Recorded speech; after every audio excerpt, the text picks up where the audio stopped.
Assalamualaikum warahmatullahi wabarakatuh. Saya Nisa Kumalasari dari kelas 1C. Di sini saya mau menjelaskan tentang lipid dan metabolisme lipid di mata.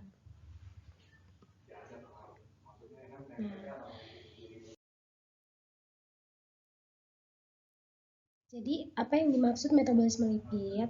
Metabolisme lipid adalah kelompok molekul alami yang meliputi lemak, lilin, sterol, vitamin yang larut dalam lemak. Itu beberapa contohnya kayak ada di vitamin A, D, E, dan K.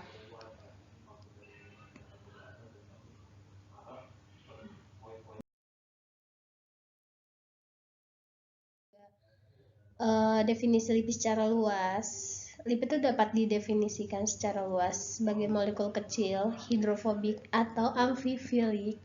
Sifat amfifilik beberapa lipid kemungkinan mereka yang membentuk struktur seperti vesikel, liposom multilamelar atau unilamelar, atau membran dalam lingkungan akuatik.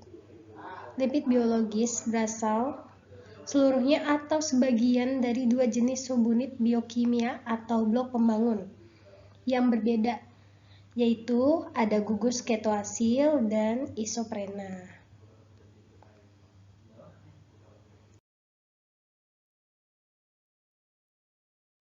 Nah, di sini ada gambar kayak kolesterol dan asam oleat tuh di bagian atas ya. Struktur bagian tengahnya ada trigliserida yang terdiri dari rantai oleolil, stearoil, dan palmitoil yang melekat pada kerangka gliserol.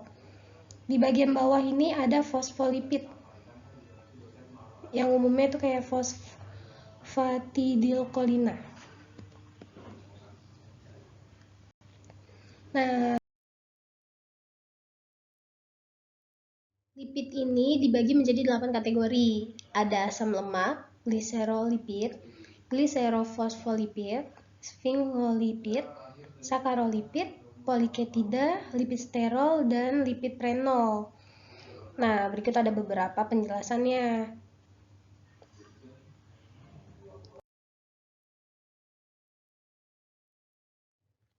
Nah, di sini juga ada asam lemak.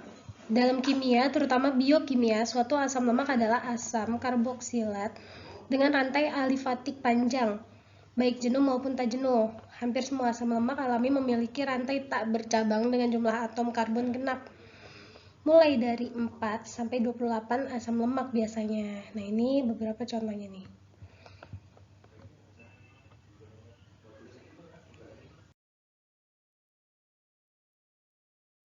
Nah, ini pengertian tentang gliserolipid atau gliserida yang dikenal juga sebagai asil gliserida atau asil gliserol. Dalam bahasa Inggris juga ada 3 bagian ini ya. Gliserid, asil gliserol, gliserolipid. Itu adalah lemak sederhana dalam bentuk senyawa ester. Ia terbentuk dari reaksi kimia antara gliserol dan asam lemak.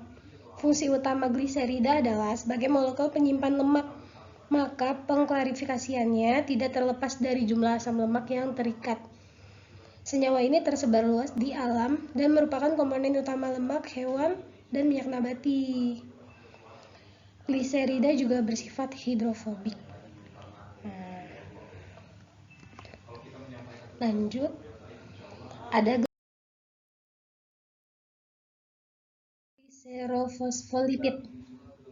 Biasanya dirujuk sebagai fosfolipid terdapat cukup banyak di alam dan merupakan komponen kunci lipid dwilapis dalam sel, serta terlibat dalam metabolisme dan sinyal komunikasi antar sel. Jaringan saraf termasuk otak mengandung cukup banyak gliserofosfolipid. Perubahan komposisi zat ini dapat mengakibatkan berbagai kelainan saraf. Gliserofosfolipid dapat dibagi menjadi beberapa kelas yang berbeda berdasarkan sifat gugus kepala polar pada posisi SN-3 kerangka gliserol dalam eukariota dan bakteri, atau posisi SN-1 dalam kasus archaea.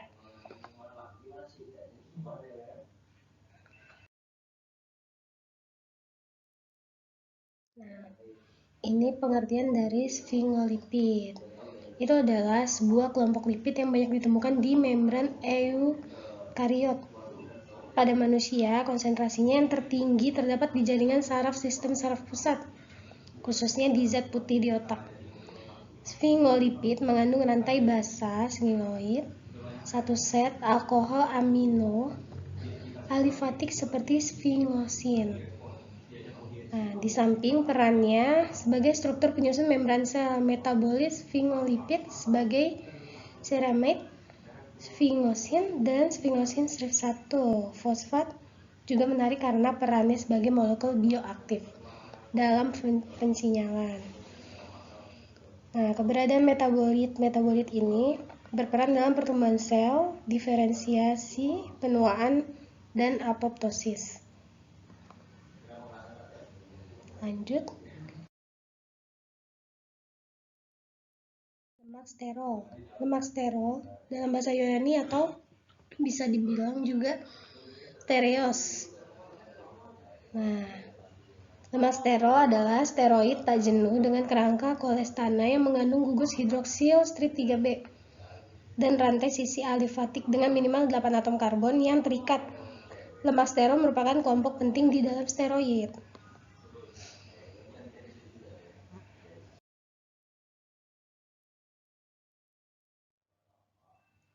Nah, ini lipid prenol.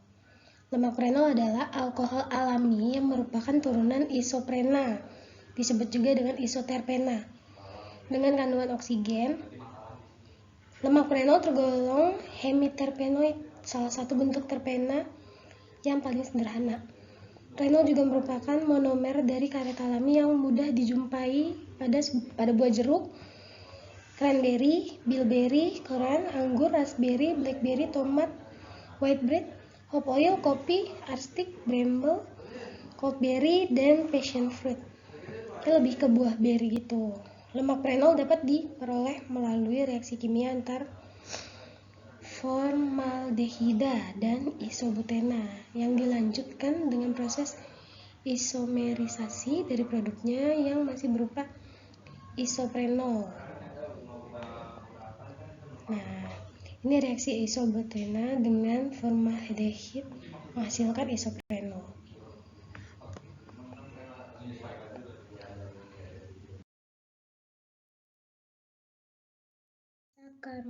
Sakarolipid atau glukolipid adalah asam lemak yang terikat langsung dengan kerangka gula dan membentuk struktur yang sesuai dengan membran dui lapis. Pada sakarolipid, monosakarida menggantikan kerangka gliserol pada gliserolipid dan gliserofosfolipid.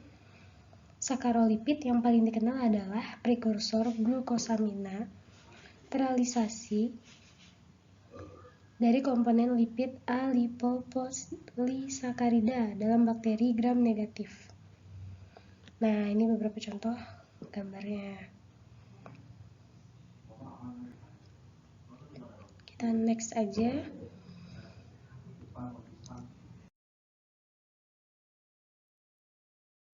Di sini pengertian tentang poliketida.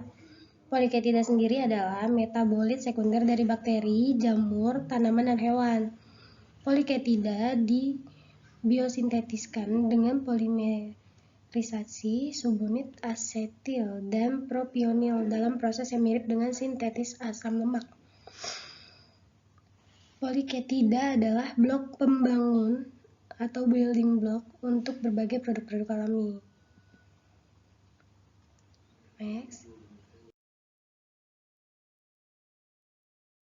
Vitamin yang larut dalam lemak, di vitamin A, vitamin D, E, dan K, yang merupakan lipid berbasis isoprena adalah nutrisi esensial yang disimpan di dalam liver dan jaringan lemak.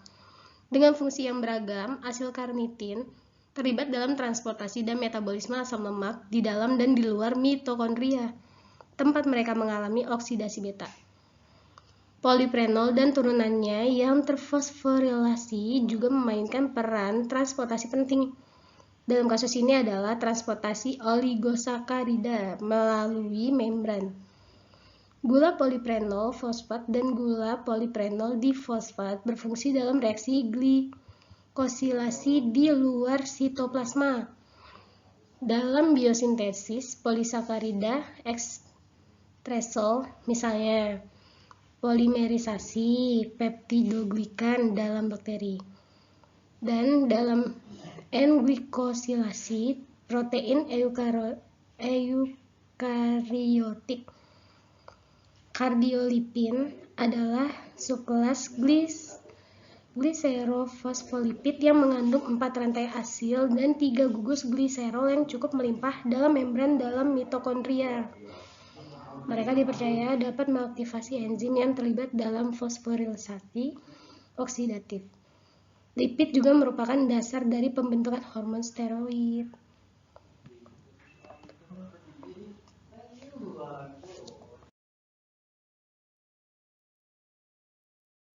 Terima kasih. Beberapa hal yang sudah disampaikan semoga bermanfaat.